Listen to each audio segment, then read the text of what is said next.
नमस्ते, मैं मुकुंद आप सबका स्वागत करता हूँ। आज की वीडियो में हम लोग भारतीय दार्शनिक विचारधाराओं का शिक्षा में योगदान, इस टॉपिक को आज हम लोग करने वाले हैं। इस टॉपिक में हम लोग भारतीय दर्शन, मुख्यतः जो 6 दर्शन है जिन्हें हम लोग षड दर्शन कहते हैं, तो एक-एक करके हम सभी दर्शन के बारे में हम लोग जानकारी प्राप्त करेंगे और इस कड़ी का आरंभ हम लोग सांख्य दर्शन से करने वाले हैं। अगर हम लोग बात करते हैं भारतीय दार्शनिक विचारधाराओं का शिक्षा में योगदान से, तो भारतीय दर्शन के अनुसार हम लोग आरंभ से ही देखते हैं कि भारतीय दर्शन का जो परम लक्ष्य है वो उस परमेश्वर जिसे हम लोग ब्रह्म कहते हैं या परम सत्ता या ईश्वर जो भी हम लोग कहते हैं, उसकी अनुभूति से है, उस परम सत्ता के साक्षात्कार से है। देखिए, भारतीय दर्शन में हम लोगों ने देखा है कि भारतीय दर्शन में हमेशा सदैव से ही आध्यात्मिकता केंद्र में रहा है। भारतीय दर्शन की सबसे जो महत्वपूर्ण बिंदु है वो आध्यात्मिकता ही है। तो भारतीय दर्शन आध्यात्मिकता के माध्यम से ही जीवन के सभी दुखों के निवारण की बात करते हैं। जीवन में जो भी कष्ट हैं उन सब का निवारण, उन सभी कष्टों से मुक्ति आध्यात्मिकता के माध्यम से ही संभव है। और जहाँ तक शिक्षा और दर्शन के पारस्परिक रूप की बात करते हैं, तो हमने पहले भी इस बात को भली भांति समझा है कि शिक्षा और दर्शन आरंभिक काल से ही एक दूसरे से पारस्परिक रूप से जुड़े हुए हैं, एक दूसरे पे पारस्परिक रूप से निर्भर है। दर्शन जहाँ शिक्षा को प्रभावित करती है, वहीं शिक्षा दार्शनिक दृष्टिकोण से प्रभावित होती है। तो इन दोनों के मध्य एक घनिष्ठ संबंध सदैव से ही उपस्थित रहा है। दर्शन और शिक्षा दोनों जीवन से प्रत्यक्ष रूप से संबंधित हैं। दर्शन और शिक्षा दोनों का संबंध घनिष्ठ रूप से हमारे जीवन के साथ भी है और यही दोनों मिलकर जीवन को उन्नत बनाने में सहायक होते हैं। मनुष्य के जीवन की स्थिति का निर्धारण दर्शन और शिक्षा मिलकर संयुक्त रूप से करते हैं। तो शिक्षा और दर्शन हम लोग देख रहे हैं कि दोनों में पारस्परिक संबंध भी है और इन दोनों का संयुक्त प्रभाव मानव के जीवन पे पड़ता है। तो इसी पृष्ठभूमि में हम लोग एक-एक करके भारतीय प्राचीन दर्शनों के बारे में जानकारी प्राप्त करते हुए चलते हैं और शुरुआत करते हैं हम लोग सांख्य दर्शन से। हमारे भारत में जो 6 प्रमुख दर्शन है जिन्हें हम लोग षड दर्शन कहते हैं, तो षड दर्शन में हम लोग देखते हैं तो मुख्यतः 6 दर्शन है। सांख्य दर्शन, न्याय दर्शन, योग दर्शन, वैशेषिक दर्शन, मीमांसा दर्शन और वेदांत दर्शन। ठीक है, तो हम लोग सांख्य दर्शन से शुरू करते हैं, सांख्य दर्शन से आरंभ करते हैं। अगर हम लोग बात करते हैं सांख्य दर्शन की, तो ये षड दर्शन में सबसे पुराना दर्शन है। हमारे यहाँ पे जो प्राचीन भारत के 6 मुख्य दर्शन हैं, उसमें सबसे पुराना दर्शन सांख्य दर्शन को ही माना जाता है। और सांख्य दर्शन के जो आरंभ करता है, सांख्य दर्शन को जो शुरू करने वाले हैं या सांख्य दर्शन के जो प्रवर्तक हैं, वो महर्षि कपिल माने जाते हैं। देखिए, सांख्य शब्द का प्रयोग ना पहली बार हम लोग महाभारत में देखते हैं और महाभारत में सांख्य शब्द का प्रयोग ज्ञान के अर्थ में किया गया है, ज्ञान के लिए किया गया है। तो सांख्य शब्द का प्रयोग महाभारत में ज्ञान के संदर्भ में हम लोग देखते हैं। महर्षि कपिल के 2 मुख्य ग्रंथ हम लोग देखते हैं, एक सांख्य सूत्र जिसमें 537 सूत्र थे और एक है तत्व समास जिसमें 22 सूत्र हैं। तो इन्हीं 2 ग्रंथों को आधार मान के आगे जो दार्शनिक हुए, उन्होंने सांख्य दर्शन को विकसित किया है। तो सांख्य दर्शन के प्रणेता के रूप में हम लोग महर्षि कपिल को देखते हैं और इनके 2 मुख्य ग्रंथ हम लोग देखते हैं, सांख्य सूत्र जिसमें 537 सूत्र हैं और तत्व समास जिसमें 22 सूत्र हैं। से ही आगे चल के सांख्य दर्शन विकसित होता है, एक दर्शन के रूप में समृद्ध होता है। ठीक है, अगर हम लोग देखिए 2 तरह के प्रारंभिक दर्शन हम लोग देखते हैं। जो भी भारतीय दर्शन वेदों की विश्वसनीयता में विश्वास करते हैं, वेदों को महत्व देते हैं, वेद की शिक्षाओं में विश्वास रखते हैं, उन्हें आस्तिक दर्शन कहा जाएगा। और वैसे दर्शन जो वेदों की महत्ता को नकारते हैं, वेदों के ज्ञान को स्वीकार नहीं करते हैं, उन्हें नास्तिक दर्शन कहा जाएगा। तो हम लोग आगे चल के जो हम लोग जैन दर्शन या हम लोग और भी दर्शन देखेंगे, बौद्ध दर्शन, तो इन्हें हम लोग नास्तिक दर्शन के रूप में देखेंगे। जबकि अभी जो हम लोग पढ़ रहे हैं सांख्य दर्शन, इसे हम लोग आस्तिक दर्शन के रूप में देखते हुए चलते हैं। तो प्राचीन जो भी दर्शन हमारे भारत में जो वेदों में विश्वसनीयता प्रदर्शित करते हैं, वो आस्तिक दर्शन है। आस्तिक दर्शन में सांख्य दर्शन है, और सांख्य दर्शन के अनुसार इस ब्रह्मांड का योग दो तत्वों से मिलके हुआ है, पुरुष और प्रकृति से। जब हम प्रकृति कहते हैं, सृष्टि कहते हैं, और पुरुष यानी मनुष्य, तो इस ब्रह्मांड को पुरुष और प्रकृति के योग से निर्माण मिला है। और इस दर्शन के अनुसार पुरुष और प्रकृति ये दोनों अनंत हैं। ये जो दर्शन है सांख्य दर्शन, ये आत्मा को पुरुष अथवा चेतन तत्व के रूप में स्वीकार करता है, और ये इस बात विश्वास करता है कि मनुष्य का जो जीवन है ना, उसके अंतिम लक्ष्य, उसका सर्वोपरि लक्ष्य मोक्ष की प्राप्ति ही होनी चाहिए। और ये जो सर्वोपरि लक्ष्य है, ये जो मोक्ष प्राप्ति का उद्देश्य है, इसे योग साधना के द्वारा ही प्राप्त किया जा सकता है। सो सांख्य दर्शन में पुरुष और प्रकृति, जो कि इस दर्शन के मूल तत्व हैं, ये ना स्वतंत्रता में विश्वास करते हैं, पुरुष की भी स्वतंत्रता और प्रकृति की स्वतंत्रता। इसलिए इसे ना द्वैतवादी सिद्धांत भी कहते हैं, ठीक है, क्योंकि ये दो मुख्य तत्व यकीन करता है, पुरुष में और प्रकृति में। इसलिए सांख्य दर्शन को हम लोग द्वैतवादी दर्शन भी कहते हैं।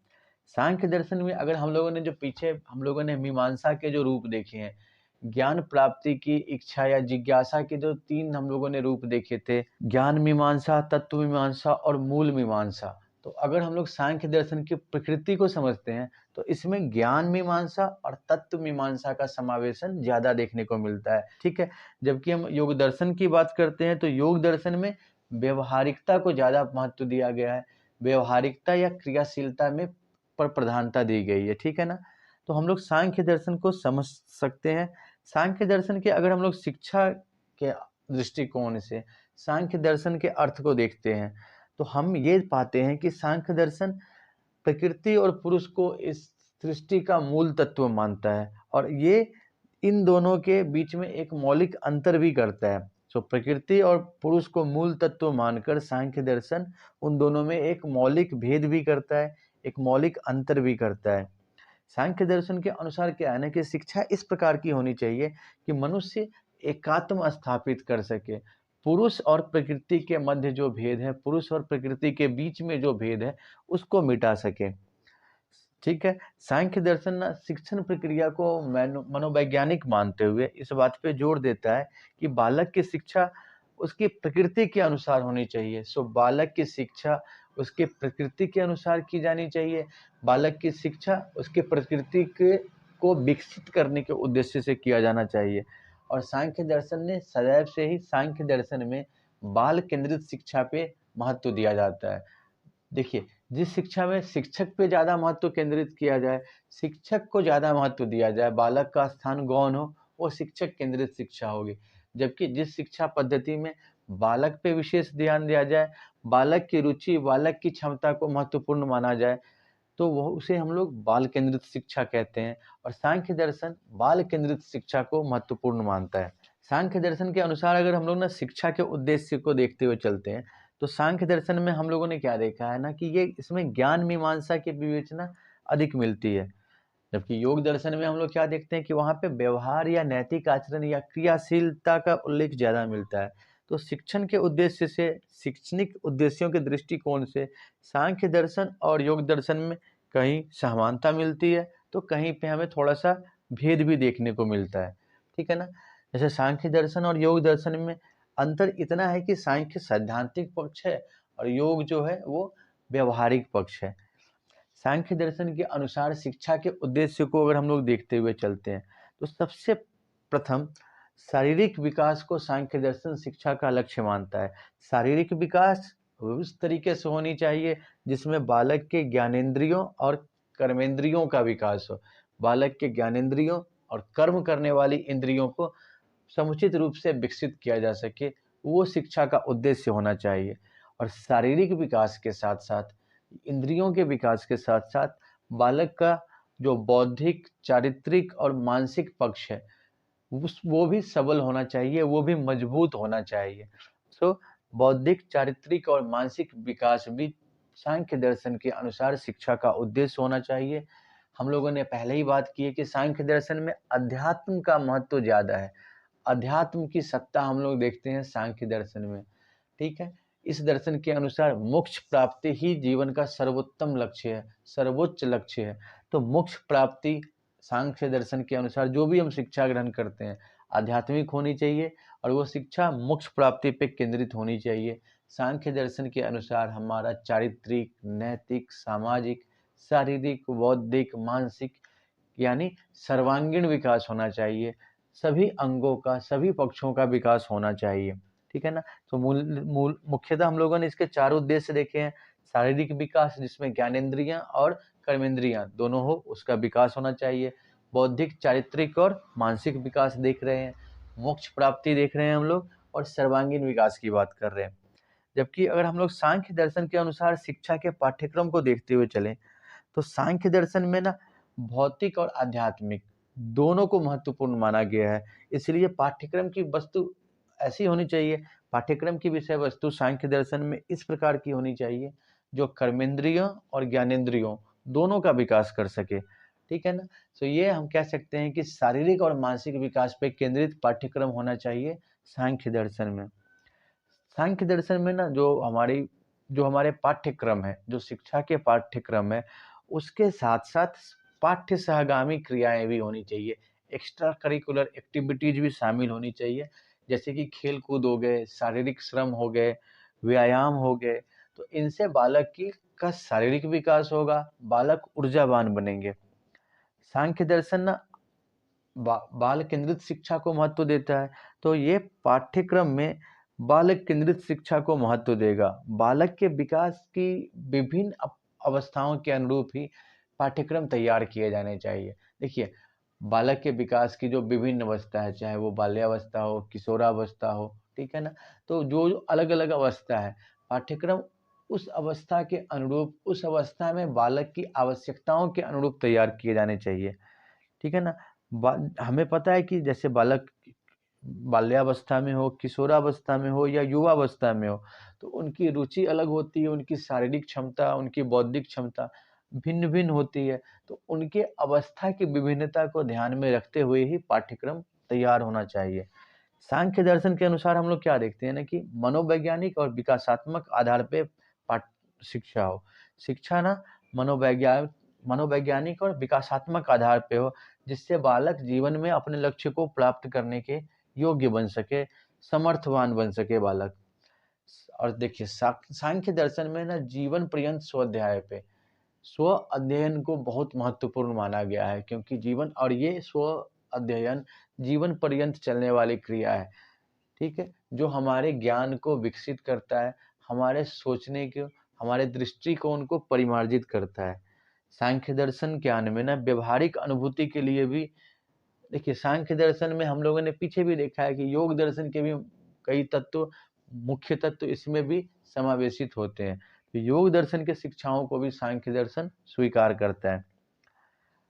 वहीं हम लोग ना सांख्य दर्शन के अनुसार शिक्षा के उद्देश्य, सांख्य दर्शन के अनुसार शिक्षा के पाठ्यक्रम के बारे में हम लोगों ने चर्चा किया है। अब हम लोग बात करते हैं कि सांख्य दर्शन के अनुसार शिक्षण की विधियां किस प्रकार की होनी चाहिए। तो सांख्य दर्शन को हम लोगों ने ये देखा है ना कि इसमें ज्ञान मीमांसा का हमें पुट देखने को मिलता है। ज्ञान मीमांसा के तत्व हमें इसमें देखने को मिलते हैं। यह ज्ञान के संबंध में मनोवैज्ञानिक विधियों को महत्व देता है। ठीक है। तो सांख्य दर्शन में मुख्यतः हम लोग 3 प्रकार की शिक्षण विधियों को देखते हैं। सांख्य दर्शन में जो 3 प्रकार के मुख्य शिक्षण विधि हम लोग देखते हैं, वो है प्रत्यक्ष विधि, अनुमान विधि और शब्द विधि।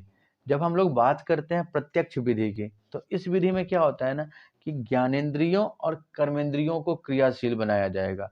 जो इंद्रिय जिससे बालक ज्ञान प्राप्त करते हैं या अनुभव करते हैं या क्रिया करते हैं, तो उनको विकसित किया जाए, जिससे बालक को क्या होगा, अनुभव और प्रत्यक्षीकरण का लाभ होगा।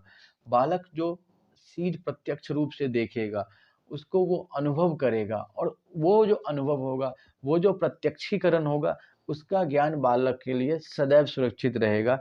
तो प्रत्यक्ष विधि में शिक्षा डायरेक्ट मेथड से, प्रत्यक्ष रूप से दिया जाना चाहिए। जबकि अनुमान विधि में हम बात करते हैं, तो अनुमान विधि में क्या होता है कि भाव को प्रधान मानकर इंद्रियों से परे चेतना की अनुभूति का अवसर दिया जाता है। यानी हम लोग यहाँ पे भाव पे ज़्यादा महत्व देते हैं। बालक को अनुभव कराया जाता है। बालक वहाँ पे ज्ञानेंद्रियों से ज़्यादा अनुभव करता है, कर्मेंद्रियों से कम अनुभव करता है, ठीक है ना? तो यहाँ पे बालक की जो चेतनाशीलता है, उस पे जोर दिया जाता है। बालक की भावनाओं पे जोर दिया जाता है। जबकि शब्द विधि की अगर हम लोग बात करते हैं ना, तो शब्द विधि में क्या होता है कि ज्ञान की जो प्रामाणिकता है, उसको सिद्ध करने के लिए अलग-अलग दृष्टांतों या उदाहरणों का उपयोग किया जाता है। ठीक है ना? तो हम लोग ना सांख्य दर्शन के 3 शिक्षण विधि देख रहे हैं, प्रत्यक्ष विधि, अनुमान विधि और शब्द विधि। वहीं अगर हम लोग बात करें सांख्य दर्शन में गुरु और शिष्य की भूमिका की, तो ये जो दर्शन है ना, ये गहन मीमांसा का दर्शन है। अतः शिक्षक को क्या चाहिए? जो भी शिक्षक हो, उन्हें अपने विषय पर पूर्ण नियंत्रण होना चाहिए और जो शिक्षक है ना, उन्हें प्रकृति, पुरुष और जगत के संबंध में व्यापक ज्ञान होना चाहिए। वो प्रकृति, पुरुष और जगत में संबंध स्थापित कर सके, ये क्षमता उनमें होनी चाहिए कि वे इन तीनों तत्वों में समानता भी स्थापित कर सके और विभेद भी उत्पन्न कर सके। वहीं शिष्यों का व्यवहार शिष्ट होना चाहिए, शिष्यों में शिष्टाचार होना चाहिए, उन्हें गुरु के प्रति सम्मान की भावना रखनी चाहिए। जो शिष्य हैं उन्हें सीखने के प्रति सदैव उत्साही होना चाहिए। और सांख्य दर्शन जिस समय विकसित हुआ था, उस समय विद्यालय की जो हम लोग वर्तमान अवधारणा देखते हैं, वो विकसित नहीं हुई थी। तो सांख्य दर्शन योग दर्शन के ही समकालीन है और उस समय तक ये विद्यालय का जो संप्रत्यय या वर्तमान में जो विद्यालय की अवधारणा है, वो विकसित नहीं हुई थी। ठीक है ना? और ये जो दर्शन है, ये वैसे भी व्यक्ति के वैयक्तिक विकास का समर्थक है, तो यह व्यक्ति शिक्षण को उपयोगी मानता है। सांख्य दर्शन में हम लोग विद्यालय से संबंधित सूचना या अवधारणा नहीं देखते हैं।